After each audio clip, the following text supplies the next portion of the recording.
ప్రియులారా, మరి దేవుని వాక్యం చదువుకుందాం. లూకా సువార్త 15వ అధ్యాయము 28 నుండి 31 వరకు చదువుకుందాం. గమనించండి. అయితే అతడు కోపపడి లోపలికి వెళ్ళనొల్లకపోయెను గనుక అతని తండ్రి వెలుపలికి వచ్చి లోపలికి రమ్మని బతిమాలుకొనెను. అందుకు అతడు తన తండ్రితో, ఇదిగో, ఇన్ని ఏండ్ల నుండి నిన్ను సేవించుచున్నానే, నీ ఆజ్ఞను నేనెన్నడూ మీరలేదే. అయినను నా స్నేహితులతో సంతోషపడినట్లు నీవు నాకెన్నడూ ఒక మేకపిల్లనైనాను ఇయ్యలేదు. అయితే నీ ఆస్తిని వేశ్యలతో తినివేసిన ఈ నీ కుమారుడు రాగానే వీని కొరకు క్రొవ్విన దూడను వధించుతావని చెప్పాను. అందుకు అతడు, కుమారుడా, నీవెల్లప్పుడూ నాతో కూడా ఉన్నావు, నావన్నీ నీవి. మనము సంతోషపడి ఆనందించుట యుక్తమే.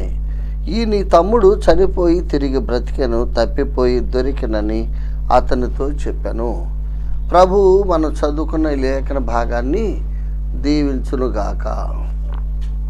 ప్రభునందు ప్రియులారా, మనం చదువుకున్న లేఖన భాగం క్రైస్తవ ప్రపంచంలో చాలా పరిచయమైన లేఖన భాగం. తప్పిపోయిన కుమారుని వృత్తాంతంలో మరి పెద్ద కుమారుని యొక్క వ్యక్తిత్వం లేక లక్షణాలు ఈ వచనాల్లో వివరించబడ్డాయి. ఒక అభిప్రాయం ఏమిటంటే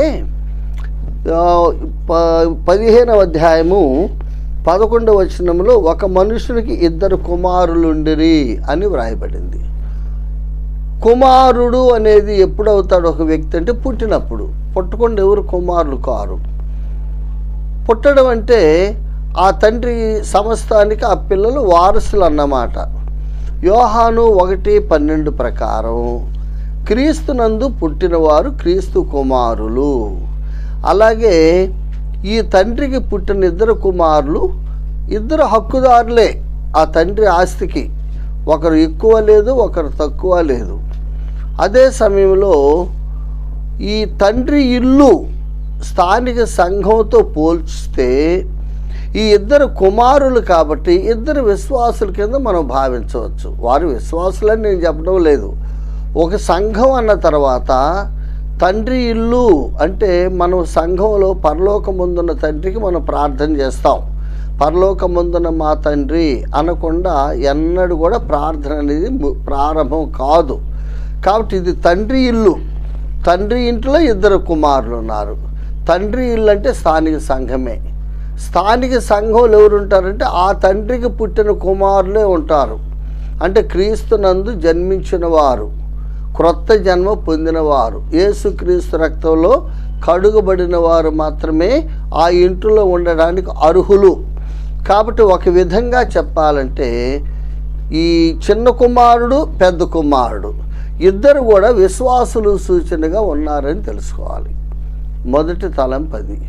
కాబట్టి ఇందులో చిన్న కుమారుడు లక్షణాలు కాకుండా ఈరోజు మన యొక్క ధ్యానంలో పెద్ద కుమారుని లక్షణాలు మనం చూద్దాం. గమనించండి. పెద్ద కుమారుల్లో కొన్ని లక్షణాలు మీ దృష్టి తెస్తాను. ఆ లక్షణాలు ఏ విశ్వాసి కూడా కలిగి ఉండకూడదు. అదే సమయంలో ఇది యవ్వనస్తులకు సంబంధించిన ధ్యానాలు మనం చేస్తున్నాం కాబట్టి ఈ పెద్ద కుమారుడు కూడా ముసలోడు కాదు, మంచి యవ్వనస్తుడు. వాడికి వివాహం అయిందన్నట్టుగా బైబిల్ ఎక్కడ లేదు. చిన్న కుమారుడికి వివాహం కాలేదు, పెద్ద కుమారుడికి వివాహం కాలేదు. తండ్రి, 2 కుమారులు, ముగ్గురే ఆ కుటుంబ సభ్యులు. పనివారు ఉన్నారు, ఆస్తిపాస్తులు బాగున్నాయి. అది కాబట్టి ఇంకా వివాహం కానీ యవ్వన దశలో ఉన్న పెద్ద కుమారుడు, చిన్న కుమారుడు అది. కాబట్టి ఇది యవ్వనస్తులు కూడా సంబంధించిన విషయం. యవ్వనస్తులైన వారు ఈ లక్షణాలు కలిగి ఉండకూడదు. ఈ పెద్ద కుమారునిలో ఏ లక్షణాలు అయితే మనం ధ్యానం చేయబోతున్నామో ఆ లక్షణాలు ఏ విశ్వాసి కూడా కలిగి ఉండకూడదు. అలాగూ కలిగి ఉంటే అటువంటి వారిని ప్రభువు తన యొక్క పొలంలో, ఈ లోకమే ఆయన పొలం, ఈ పొలంలో పనిచేయటానికే ప్రభు నన్ను రక్షించాడు. అందుకే ఒక గొప్ప దైవజనుడు ఏమన్నాడంటే, వరల్డ్ ఈజ్ మై ప్యారిష్ అన్నాడు. వరల్డ్ ఈజ్ మై ప్యారిష్ అంటే ఈ ప్రపంచమే నా పొలం. ఈ పొలాన్ని దున్నాలి, మనం సాగు చేయాలి. ఎండిన భూములు మనం సస్యశ్యామలంగా మార్చాలంటే శ్రమించాలి. కాబట్టి ఈ పొలములో మనం పని చేయడానికి పిలువబడ్డాం పరలోకమందున్న తండ్రి చేత. ఓకేనా? ఇప్పుడు ఈ పొలంలో పని చేయకుండా ఇప్పుడు ఈ కుమారుడు, పెద్ద కుమారుడు ఎక్కడున్నాడు చూసారా? మొదటి తలంపు 28వ వచనం చూడండి. అయితే అతడు కోపపడి లోపలికి వెళ్ళలేకపోయాను అన్నాడు. లోపలికి వెళ్ళలేకపోయాడు. ఎక్కడున్నాడు? ఇప్పుడు 25వ వచనం చూడండి. అప్పుడు అతని పెద్ద కుమారుడు పొలములో ఉండెను. అది చూసారా? ప్రియమైన దేవుని పిల్లలారా, ఈ యొక్క పెద్ద కుమారుడు మొదటి లక్షణం మనం చూసేది ఏమిటంటే, ఇతడికి తండ్రి చాలా సంపాదించి పెట్టాడు. తండ్రి చాలా ఆస్తిపరుడు, చాలా భూమి ఉంది.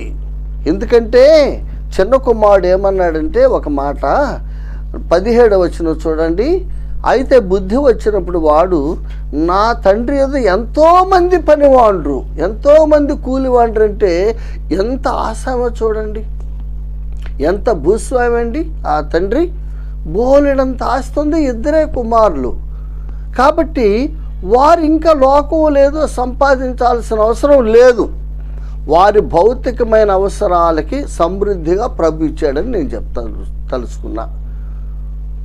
అవసరాలు తీరకపోతే, మనకేమి లేకపోతే, మనం రోజు కూలి పని చేసో, ఉద్యోగాలు చేసో, వ్యాపారం చేసో డబ్బు సంపాదించాలి, మన భార్య పిల్లలు పోషించుకోవాలి. కాబట్టి ఇక్కడ వీళ్ళిద్దరికి అవసరం లేదు.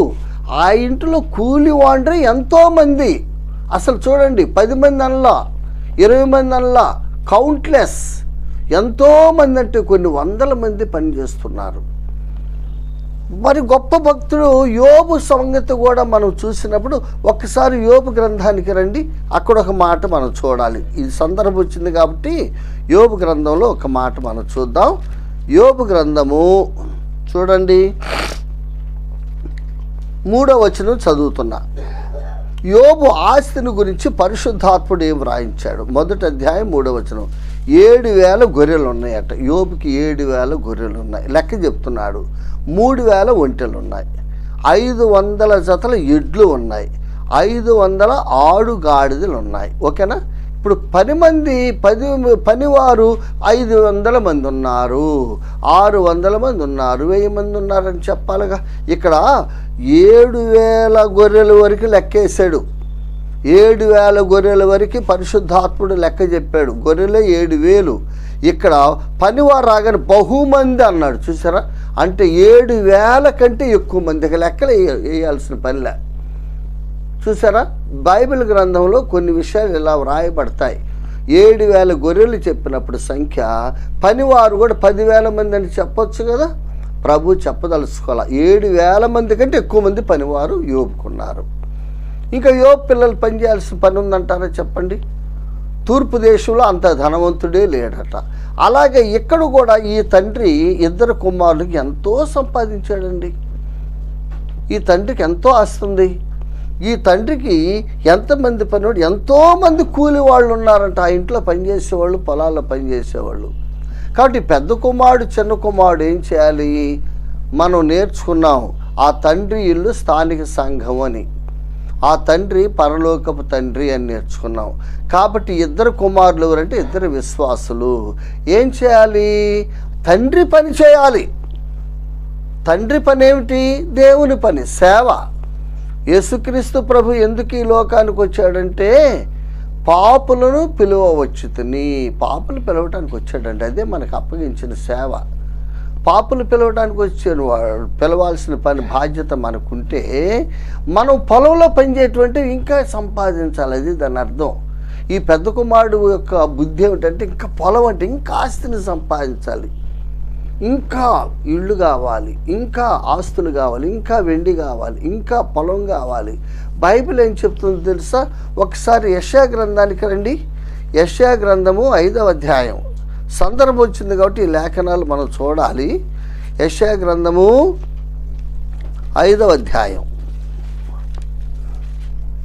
యెషయా గ్రంథము 5వ అధ్యాయము 8వ వచనం, స్థలము మిగలకుండా మీరు మాత్రమే దేశములో నివసించున్నట్లు ఇంటికి ఇల్లు కలుపుకొని పొలమునకు పొలము చేర్చుకొని మీకు శ్రమ. కొంతమంది విశ్వాసులు ప్రభువుని నమ్మని వాళ్ళకి ఇల్లు కావాలండి. 10 ఇళ్ళు కావాలి, 20 ఇళ్ళు కావాలి, 30 ఇళ్ళు కావాలి. ఎన్ని 100 ఎకరాలు ఉన్నా వాళ్ళకి చాలవు. ఇతరుల పొలం కూడా దోచుకుంటారు. ఏదో ఒక అక్రమంగా వాళ్ళ పొలాల్లో కలుపుకుంటారు. నమ్మని వాళ్ళు. మనకి అవసరం అండి? ప్రభువుని నమ్మిన వాళ్ళకి 10 ఇళ్ళు అవసరమా? 100 ఎకరాల భూములు అవసరమా? చెప్పండి. ఇంకా పొలాలు కావాలి, ఇంకా పొలాలు కావాలి, ఇంకా ఇళ్ళు కావాలి, ఇంకా ఆస్తుపాస్తులు కావాలి. కానీ యేసు ప్రభు నమ్మిన వాళ్ళ వైఖరి ఎలా ఉండాలంటే, క్రొత్త నిబంధనలో అపోస్తలుల కార్యములు 3వ అధ్యాయానికి రండి. ఈ విజన్, ఈ యొక్క ప్రత్యక్షత మనం కలిగి ఉండాలి. అది ఈ వెలుగులో మనం నడవాలి. అది తప్ప వేరే వెలుగులో నడవడానికి ప్రభువు మనకి అధికారం ఇవ్వాల. ప్రభువు మనల్ని పిలిచినందుకు. యేసు ప్రభుని నమ్మిన ప్రతి విశ్వాస అండి ఎటువంటి విజన్, ఎటువంటి ప్రత్యక్షత కలిగి ఉండాలంటే, ఇప్పుడు 3వ అధ్యాయం తీశారు కదా, 6వ వచనం చదువుతున్నా. అంతటి పేతురు, వెండి బంగారములు నా యొద్ద లేవు. అంతే, ఫినిష్. ఆయన సంపాదించాలంటే బోల్డ్ అంత వెండి సంపాదించవచ్చు, బోల్డ్ అంత బంగారం సంపాదించవచ్చు పేతురు. కానీ నా దగ్గర గ్రాము బంగారం కూడా లేదన్నాడు. చూసారా? మరి ఎందుకు పేతురు, ఎందుకు దేవుని సేవ చేస్తున్నావంటే, అప్పుడు పేతురు ఏం ఆన్సర్ ఇస్తాడంటే, మార్క్స్ వార్తకు రండి. మార్క్స్ వార్త 1వ అధ్యాయం, మార్క్స్ వార్త 1వ అధ్యాయము 17వ వచనం చదువుతున్నా. యేసు, నా వెంబడి రండి, నేను మిమ్మల్ని మనుషులను పట్టుజాలర్లుగా చేసేదను. నా పని అదయ్యా. నాకెవరు కావాలి? మనుషులు కావాలి. నాకు డబ్బులొద్దు, నాకు భూములొద్దు, నాకు వెండి బంగారాలు వద్దు, నాకు బ్యాంక్ బ్యాలెన్స్లు వద్దు, నాకు ఇళ్ళొద్దు, నాకు వాకిళ్ళొద్దు, ఏమొద్దు. నేను వాటి కొరకు యేసు ప్రభుని నమ్ముకోవాలా. ఇది ప్రతి విశ్వాసి లక్షణమై ఉండాలి. అందుకే అబ్రహాము ఆ ప్రారంభ దినాల్లోనే, అప్పుడు దేవుని వాక్యం లేదు, ధర్మశాస్త్రం లేదు. అబ్రహాం కాలంలో ధర్మశాస్త్రం లేదు కదా. అటువంటి కాలంలోనే అబ్రహాం అన్న మాట తెలుసా?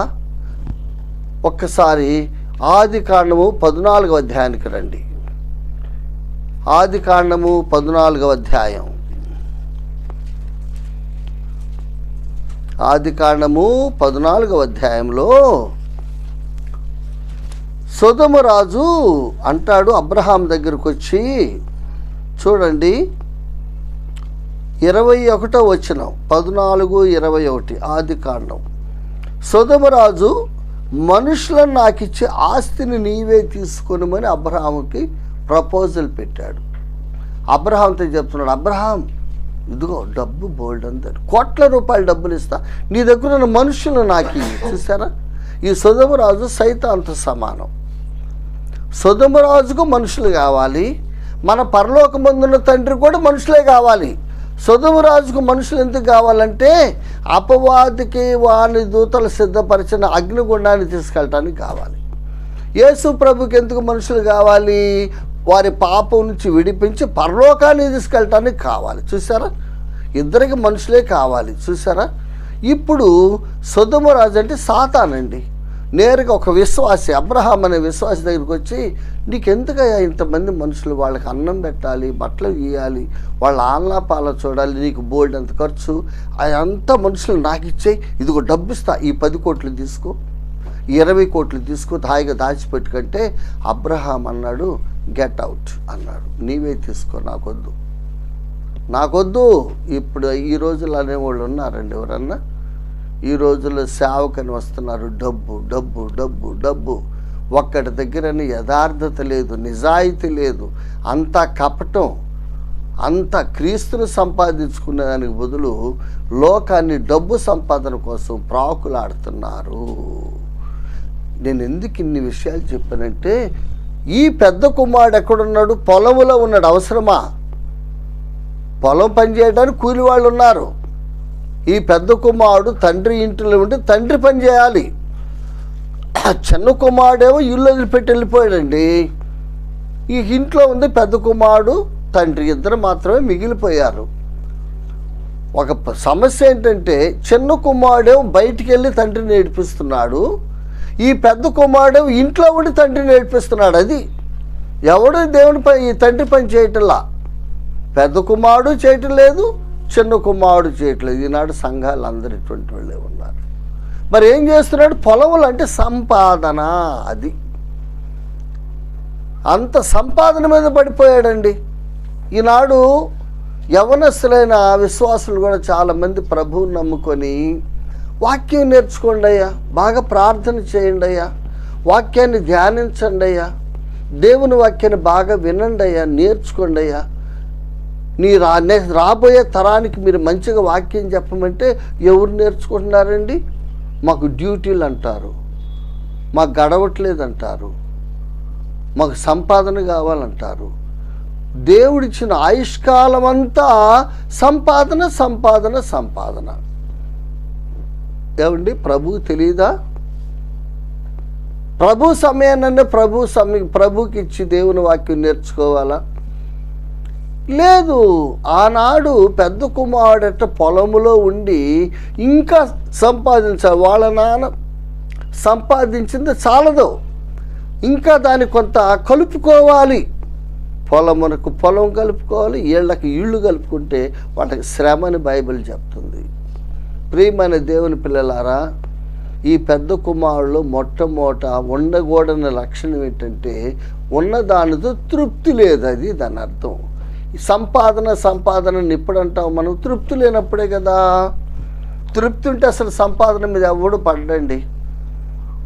తృప్తి లేనిది ఎవరికి? యేసు ప్రభువుని నమ్మిన వాళ్ళు తృప్తి ఉండదు. వాళ్ళకి ఎన్ని లక్షలు ఉన్నా తృప్తి ఉండదు, ఎన్ని వేల ఎకరాలు ఉన్నా తృప్తి ఉండదు, ఎన్ని ఇళ్ళు ఉన్నా తృప్తి ఉండదు, ఎంత అధికారం ఉన్నా తృప్తి ఉండదు. ప్రభువుని నమ్మిన మనకి అవసరమా? మన కడుపు నిండితే చాలదా? మన అవసరాలు తీరితే చాలదా? బైబిల్ ఏం చెప్తుందండి విశ్వాసికి? ఒకసారి తిమోతికి వ్రాసిన మొదటి పత్రిక చూడండి. తిమోతికి వ్రాసిన మొదటి పత్రిక 6వ అధ్యాయము 8వ వచనం చదువుతున్నా.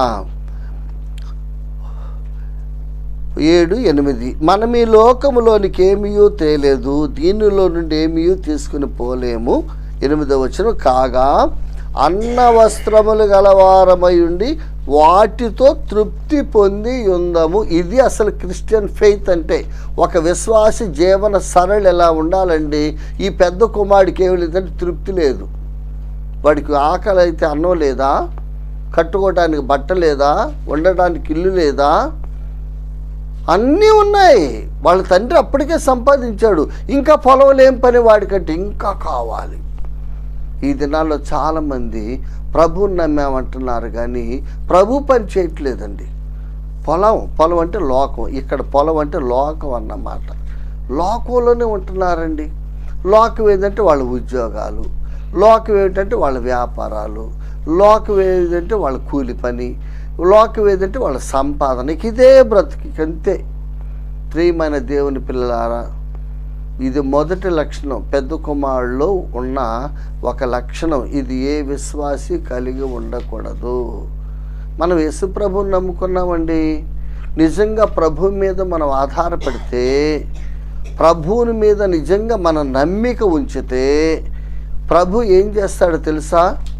ప్రభు మన పట్ల ఆయన నమ్మిక లేనివాడు కాదు, ఆయన నమ్మదగనివాడు కాదు. మనం నమ్మదగిన వాళ్ళం, ఆయన నమ్మదగినవాడు. ఆయన ఏం చేస్తాడో తెలుసా? నిజంగా ఆయన మీద మనం ఆధారపడి ఆయనకి మనల్ని మనం అప్పచెప్పుకుంటే, ఒకసారి ఫిలిప్పీలకు వ్రాసిన పత్రిక చూడండి. ఫిలిప్పీలకు వ్రాసిన పత్రిక 3:19 పౌలు భక్తుడు అన్నాడు, దేవుడు తన ఐశ్వర్యము చొప్పున క్రీస్తు యేసునందు మహిమలో మీ అంటే మన అని పెట్టుకుందాం. ఈ వాక్యం చెప్పే నేను, వినే మీరు, మన ప్రతి అవసరము తీర్చును. ఈ నమ్మికుంటే అసలు అవసరాలు తీరితే ఇంకేం కావాలండి? ఏం చేసుకోవడానికి? ఇప్పుడు ఆకలి అయింది, అన్నం తిన్న తర్వాత ఎంత అన్నం ఉన్నా వేస్ట్ కదా. మన ప్రతి అవసరం, బట్ట కావాలా బట్టిస్తాడు ప్రభువారు, భోజనం కావాలా భోజనం ఇస్తాడు, ఆరోగ్యం కావాలా ఆరోగ్యం ఇస్తాడు, ఆయుష్కాలాన్ని పెంచుతాడు, మన పిల్లల్ని క్షేమంగా చూస్తాడు, మన పిల్లల అవసరాలు తీరుస్తాడు. మన ప్రతి అవసరం అన్న చూసారు. అసలు ఆ భాష ఎప్పుడు ఆయన మీద నమ్మిక ఉన్నప్పుడు, ఈ పెద్ద కుమారులాగా నేనే కష్టపడతా, నేనే సంపాదిస్తా, దేనికోసం? కాబట్టి ప్రియమైన దేవుని పిల్లలారా, యవ్వన కాలంలో మనం ప్రభు పని చేయాలండి. ముసలోళ్ళు అయితే చేయలేవు. నేను పలు పర్యాయాలు చెప్తున్నా, ముసలాళ్ళం అయితే చేయలేం కదా. మన కళ్ళు సహకరించవు, కాళ్ళు సహకరించవు, చేతులు సహకరించవు, శరీరం సహకరించదు, శరీరం బలహీనం అయిపోతుంది, అవయవాలు బలహీనం అయిపోతాయి. యవ్వన కాలంలో చురుకుగా, బలంగా, శక్తివంచనగా ఉన్న అవయవాలని వృద్ధాప్యం వచ్చేసరికి అవి నిష్ప్రయోజనంగా, నిస్సత్తుగా మారిపోతాయి. కూర్చుంటే లేవలేము, లేస్తే కూర్చోలేము. అది మానవుని బ్రతుకు. వాడు ఎవడైనా మనిషి అయితే అంతే. కాబట్టి ప్రియమైన దేవుని పిల్లలారా, యేసు ప్రభు ద్వారా పిలువబడిన తర్వాత పెద్ద కుమారుడిలాగా పొద్దుగులు పొలం అనబాకండి. పొలం అంటే సంపాదన అని అర్థం. ఇక్కడ మనకు అక్కర్లా, ప్రభు ఉన్నాడు, మన అవసరాలు తీరుస్తాడు. ఆయన పని మనం చేస్తే మన పని ఆయన చేస్తాడండి. ఆయన పని మనం చేయాలి. నమ్మకంగా పనిచేసే దాసుడిని ఏ యజమాని వదులుకోడు తెలుసా? కపటంగా చేసేవాడిని, ఒళ్ళు దాచుకునేవాడిని, పని చేయకుండా పని దొంగలు ఉంటారు, వాళ్ళని దేవుడు ఉపయోగించడు, వాళ్ళ అవసరాలు తీర్చడు. వాళ్ళకి తప్పదు, ప్రతిసారి వాళ్ళ మీద వాళ్ళు ఆధారపడతారు. కాబట్టి ప్రియమైన దేవుని పిల్లలారా, ఈ పెద్ద కుమారుడిలో మొదటి లక్షణం, ఇతను చాలా యవ్వనస్తుడు. మళ్ళీ అతను నిండు యవ్వనంలో ఉన్నాడండి, వృద్ధుడు కాదు.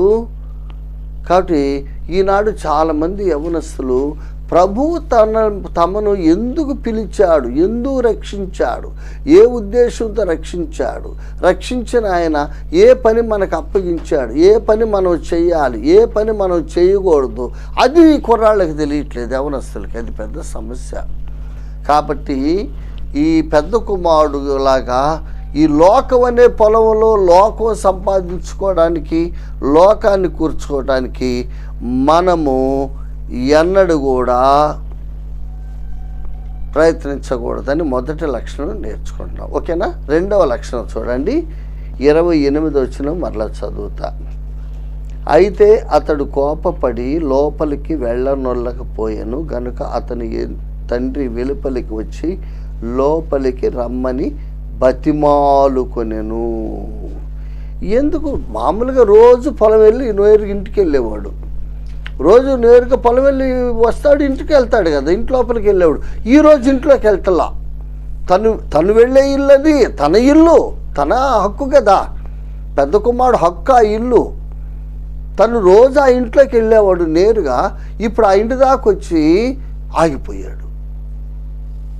ఆగిపోయాడండి, లోపలికి వెళ్లకుండా ఆగిపోయేసరికి ఎవరో కూలి వాళ్ళు, పని వాళ్ళు చూస్తుంటారు, వర్కర్స్ చూసి వాళ్ళ నాన్నకి చెప్పారు, మీ అబ్బాయి బయట నిలబడ్డాడు, లోనకి రావట్లేదని. ఆ సంగతి తెలిసి తండ్రి బయటకు వచ్చాడు. చూసారా? 28. అతడు కోపపడి లోపలికి వెళ్ళకపోతే అతని తండ్రి వెలుపలికి వచ్చి, ఇతడు వెలుపలే ఉన్నాడు, లోపలికి వెళ్ళటం లేదు. తండ్రికి వర్తమానం వెళ్ళింది, తండ్రి ఇంట్లోంచి బయటకు వచ్చాడండి. బయటకు వచ్చి, ఏంట్రా ఎందుకున్నావు, రా లోపలికంటే లోపలికి రాడే. అక్కడ కారణం ఏంటంటే లోపల చిన్న కుమారుడు ఉన్నాడు, చిన్న కుమారుడు వచ్చాడు. ఏమండి, ఇక్కడ ఇతనిలో ఉన్న రెండవ లక్షణం ఏంటంటే తను ఉన్న ఇంటిలో ఇంకొకటి ప్రవేశించడం ఇష్టం లేదు. ఒకటి. ఇంకొక లక్షణం ఏంటంటే ఎవరన్నా తప్పిపోతే, జారిపోతే, వెనకబడిపోతే వాళ్ళు మళ్ళీ తిరిగి రావడం ఇతనికి ఇష్టం లేదు. అర్థమైందా? ఈనాడు సంఘాల్లో కూడా ఇదే జరుగుతుంది. ఎవరన్నా వెనకబడిపోయారు అనుకోండి, బ్యాక్ స్లైడర్స్ అంటారు. ఏవో కారణాలండి, మానవ జీవితం అన్న తర్వాత రకరకాల కారణాలు ఉంటాయి. ఏవో కారణాలు బట్టి కొంతమంది వెనకబడిపోతూ ఉంటారు. కొంతమంది కొంతకాలం సంఘానికి రాకుండా ఆగిపోతూ ఉంటారు. ఏవో కారణాలు, అవి నిజమైన కారణాలే. యాక్చువల్గా వాళ్ళు ఆగిపోకూడదు, కానీ వాళ్ళకి తెలియక ఆగిపోతున్నారు. తర్వాత వాళ్ళు తమ తప్పు తెలుసుకొని సంఘానికి వచ్చినప్పుడు అప్పటికే సంఘంలో ఉన్న ఈ సహోదరులు సహోదరులను చూసి ఏడవాలా సంతోషించాలా చెప్పండి?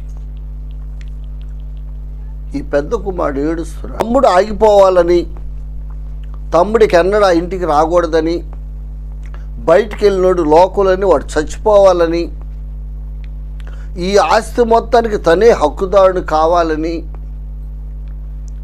ఇటువంటి స్వార్థపూరితమైన లక్షణాలు మనం కలిగి ఉండొచ్చా?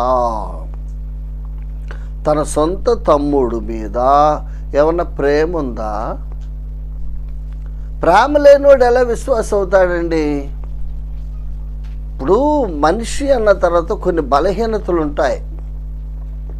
విశ్వాస అయినంత మాత్రం చేత ఆకాశం నుంచి ఎవరు ఊడిపడరు.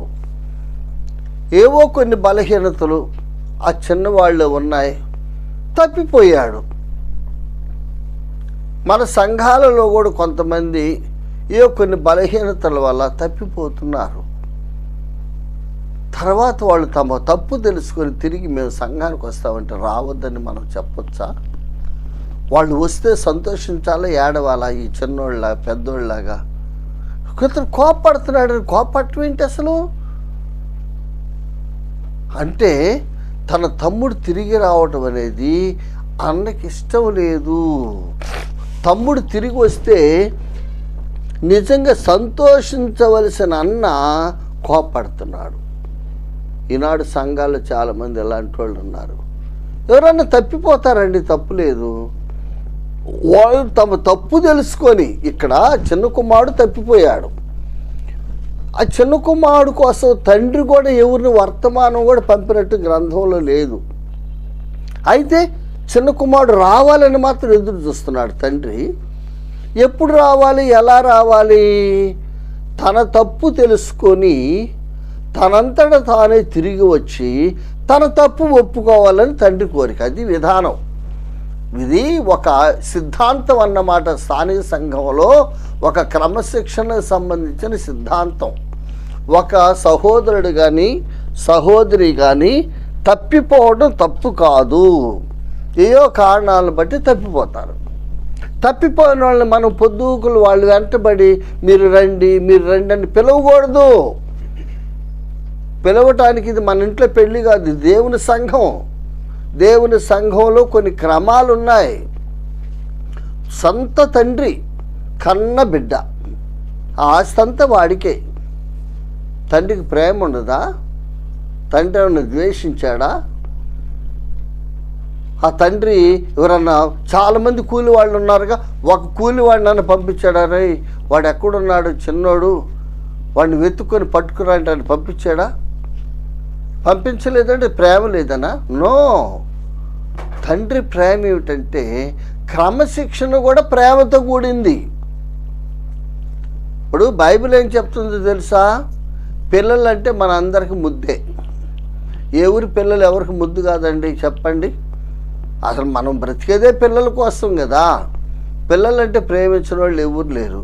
కానీ బెత్తము వాడని తండ్రి కుమారునికి విరోధి అని ఉంది బైబిల్లో. దాని అర్థం ఏంటి? వాడు చావటమా? ఏ తండ్రి అయినా బిడ్డను కొట్టాలని ఎవడు కోరుకుంటాడు? మరి ఎప్పుడు కొడతాము? వాళ్ళు తప్పు చేస్తే కొట్టాలి, క్రమశిక్షణ చర్య ఉండాలి. బైబిల్ చెప్పేది అది. అట్ట కాకుండా తప్పు చేసిన ముద్దు పెట్టుకుంటే చివరికి వాళ్ళు భ్రష్టులు అయిపోతారు. చివరికి తండ్రే వాడికి విరోధి అవుతాడని బైబిల్ చెప్తా ఉంది తెలుసా? కాబట్టి క్రమశిక్షణ అనేది దైవ గ్రంథంలో ఒక భాగం. సంఘంలో క్రమశిక్షణ ఉండాలి. ఇక్కడ కుమారుడే తప్పిపోయాడు, తండ్రి ఎదురు చూస్తున్నాడు తిరిగి రావాలని. అయితే ఎవరిని పంపలేదు, గుర్తుపెట్టుకోండి. అతనంతట అతనే నేను తప్పిపోవటం తప్పని తెలుసుకొని తన తప్పును బట్టి తిరిగి తండ్రి దగ్గరికి వెళ్ళాలని తీర్మానం చేసుకొని తండ్రి ఇంటికి వచ్చి తండ్రి ఏం అడగకుండానే, తండ్రి నేను తప్పు చేశాను నన్ను క్షమించు అని అడిగితే తండ్రి చేర్చుకుంటాడు. మధ్యవర్తులు ఎవరన్నా ఉన్నారా? ఈయన ఎవరిని పంపలేదు, ఆయన ఎవరు మధ్యవర్తులు పంపలా. అర్థమైందా? చాలామందికి సత్యాలు తెలియదు. సత్యాలు తెలియకుండా ఆయన ఆగిపోయాడుగా, ఎవరినైనా పంపి పిలవకూడదు అంటారు. పిలవమని బైబిల్ చెప్పలా. వస్తే చేర్చుకోమని చెప్పింది. వస్తే చేర్చుకోవద్దని బైబిల్ చెప్పలా. పిలవకూడదు, వాళ్ళు వస్తే చేర్చుకోకుండా ఆగకూడదు. అది బైబిల్ సిద్ధాంతం. తమ్ముడు తిరిగి వచ్చాడు, సంతోషంగా తండ్రి చేర్చుకున్నాడు. ఏమన్నా అడిగాడా? నువ్వు అట్లా చేసావు, నువ్వు ఎట్లా చేసావు, నాకు ఇంత ఆస్తి నష్టం చేసావు, నువ్వు అటువంటివాడు ఇటువంటివాడు అని అన్నాడండి. వాడు తప్పు వాడు తెలుసుకున్నాడు, చాలు క్షమించేస్తాడు. అది విధానం, కృత నిబంధన సిద్ధాంతం. ఇప్పుడు తండ్రి క్షమించాడు, అన్నకేమైందండి? అన్న అంటాడు, వాడు వచ్చాడే మళ్ళీ, వాళ్ళు లేకపోతే మొత్తం నా పెత్తనం కింద ఉండేది, నా అధికారం కింద ఉండేది, నేనే హోదా అనిపించేవాడిని, ఇప్పుడు వాడు వచ్చాడే. కోపం అంటే ఎవరన్నా తప్పిపోతే వాళ్ళకి తిరిగి రాకూడదు అనుకుంటున్నారు. ఈనాడు చాలామంది అలాంటి వాళ్ళు ఉన్నారండి. ప్రియమైన మిత్రులారా, స్థానిక సంఘాలు ఎవరన్నా తప్పిపోతే వాళ్ళు రావాలని కోరుకోండి. వాళ్ళు వస్తే ప్రేమతో చేర్చుకోండి. వాళ్ళైతే నిజాయితీగా వాళ్ళు తమ ఒప్పుకోవాలి. ఇక్కడ ఆ తమ్ముడు చెప్పిన భాష కూడా చూడండి. 18 వచనం, నేను లేచి నా తండ్రి వద్దకు వెళ్ళి, తండ్రి నేను పరలోకమునకు విరోధముగాను నీ ఎదుటను పాపము చేసి తిని. ఇప్పుడు చాలామంది ఏమంటారో తెలుసా? బ్రదర్ నేను చేసుంటే చేశానని ఒప్పుకో. ఒక వ్యక్తి తప్పిపోతే తిరిగి సంఘానికి వస్తే నేను తప్పు చేశాను నన్ను క్షమించమని అడగాలి. ఇక్కడ కుమారుడు అడుగుతున్నాడు, డాడీ నేను చేశాను అనుకుంటే నన్ను క్షమించు డాడీ అని అన్నాడా? నేను చేశాను, నీకు విరోధంగా చేశాను, పరలోకపు తండ్రికి విరోధంగా పాపం చేశాను, అసలు నేను నిజంగా నీ ఇంటికి రావటానికి యోగ్యుడను కాను, ఇది ఒప్పుకోలు. నేను చేశానని అనుకుంటే నీవు నన్ను క్షమించంటున్నారు. ఇప్పుడు అలాంటి వాళ్ళు అసలు చేర్చుకోకూడదు. వాళ్ళు ఎప్పుడైనా ప్రమాదకారులే సంఘానికి. అర్థమైందా? ఒక తప్పు చేసిన వాడు ఖచ్చితంగా తన తప్పుని హృదయపూర్వకంగా నిండు మనసుతో ఒప్పుకోవాలండి. ఇది దాపరికమే ఉండకూడదు. ఇది తండ్రి ఇల్లు సంఘం అంటే. అలా ఒప్పుకోకుండా నేను వస్తాను కానీ నా తప్పు నేను ఒప్పుకోను, నన్ను చేర్చుకోమని చెప్పండి అంటారు మధ్యవర్తుల ద్వారా. లేదు వచ్చారనుకో, బ్రదర్ మరి నువ్వు పలానా తప్పు చేసావు ఒప్పుకోమంటే నేను అట్లా ఒప్పుకోను చేసి ఉన్నాను అనుకుంటే, అంటే మీరు అనుకుంటే, నేను చేయలేదని మళ్ళీ దాని అర్థం. ఈ చిన్న కుమారుడు ఎంత స్పష్టంగా ఆయనకి ఎవరు చెప్పారండి? ఆయన వెనక ఎవరన్నా చెప్తున్నాను నువ్వు ఎలా చేయమని. అతను మనస్సాక్షి అండి. మనస్సాక్షి లేని వాడు విశ్వాసాలు అవుతాడయ్యా? చెప్పండి. నీ మనస్సాక్షి నిన్ను గద్దించట్లేదా? స్థానిక సంఘంలో నువ్వు చేసిన పొరపాటు, నువ్వు చేసిన తప్పు, సంఘానికి నువ్వు చేసిన నష్టం నీ మనస్సాక్షి గద్దించినప్పుడు నీ మనస్సాక్షి ప్రకారం యథార్థ హృదయంతో నిండు మనసుతో తప్పు ఒప్పుకుంటే దేవుడు క్షమిస్తాడు. ఈ తండ్రి కూడా క్షమించాడు కదా, క్షమించి కౌగిలించుకున్నాడు, ఎన్నెన్నో చేశాడండి. కాబట్టి ఇవన్నీ కూడా క్రొత్త నిబంధన క్రమశిక్షణ సంబంధించిన విధానాలు, సిద్ధాంతాలు ఇవి. ఈ సిద్ధాంతాలు పాటించకుండా గుడ్డిగా మా ఓడని, మా ఇంటి పేరటోడని, మా ముఠా సభ్యుడని, మా కులపోడని, లేక డబ్బులున్న ఓడని, లేకపోతే సంఘానికి ఎక్కువ డబ్బులు ఇస్తాడని, లేక ఎప్పుడైనా వాళ్ళకు సంఘంలో ఇళ్ళు ఉంటాయి కదా, ఫలానా వాళ్ళ ఇంటికి వెళ్తే ఎప్పుడు వాళ్ళు భోజనం పెడతారని, మంచి టిఫిన్ పెడతారని, మంచి ఇస్తారని, ఇలాంటి కారణాలు చెప్పి కొంతమంది సేవకులైన వారు, పెద్దలైన వారు సంఘాలను పాడు చేస్తున్నారు. ప్రియమైన దేవుని సేవకులారా, ఈ క్రమాలు పాటించడం నేర్చుకోండి. కాబట్టి ఇక్కడ పెద్ద కుమారుడు తమ్ముడు వచ్చినందుకు సంతోషించడానికి బదులుగా ఏడుస్తున్నాడు. తమ్ముడు వచ్చినందుకు ఏడుస్తున్నాడు, కోప్పడుతున్నాడు. ఎందుకు వచ్చాడు వాడు ఎందుకు వచ్చి వాడిస్తే ఈయన ఎందుకు చేర్చుకున్నాడు? ఇంకా తండ్రి ప్రేమ ఏమిటి, అన్నయ్య ప్రేమ ఏమిటి? అసలు క్రైస్తవ్యం అంటేనే ప్రేమ కదా. ప్రేమ లేనిది, క్షమాపణ లేనిది క్రైస్తవ్యం ఎందుకైందండి? వీడి పేరుకు క్రైస్తవుడే కానీ ఇతరుల క్రైస్తవ లక్షణాలు, విశ్వాస లక్షణాలు ఒకటి కూడా లేవు. ఈనాడు చాలామంది విశ్వాసులు ఈ లక్షణాలు లేవు. ఏదో పేరుకు మేము విశ్వాసులు అంటారు, పేరుకు సేవకులు అంటారు, పేరుకు పెద్దలు అంటారు, పేరుకు బోధకులు అంటారు. ఒట్టిదే వాళ్ళు చేసే బోధనలో, చెప్పే మాటల్లో ఒకటి కూడా యథార్థత ఉండదు. వాళ్ళ జీవితాలు ఆచరణ ఉండదు. ఇటువంటి వాళ్ళు తయారయ్యారు ఈనాడు సంఘాల్లో. ప్రియమైన దేవుని పిల్లలారా, ఈ పెద్దన్నయ్య లాంటి వాళ్ళు ఈనాడు సంఘాలు ఎక్కువ మంది ఉన్నారండి. ఎవరన్నా వెనకబడిపోతే వాడు అక్కడే వెనకబడిపోవాలి, లోకంలో కలిసిపోవాలి, లోకంలో చచ్చిపోవాలి ఆత్మీయంగా. ఇలా కోరుకుంటున్నారండి. తిరిగి సంఘానికి రావడానికి ఎవరు ఇష్టపడట్లేదు. అది చాలా తప్పు తప్పు తప్పు.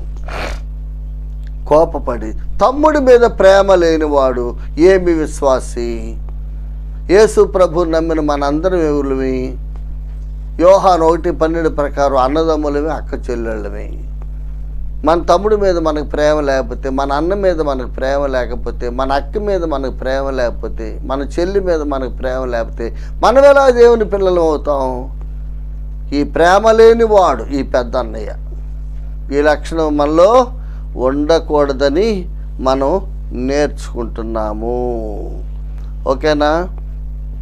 ఆ తర్వాత ఇక్కడ చూడండి 28వ వచనంలోనే మరొక సత్యం మనం చూడాలి.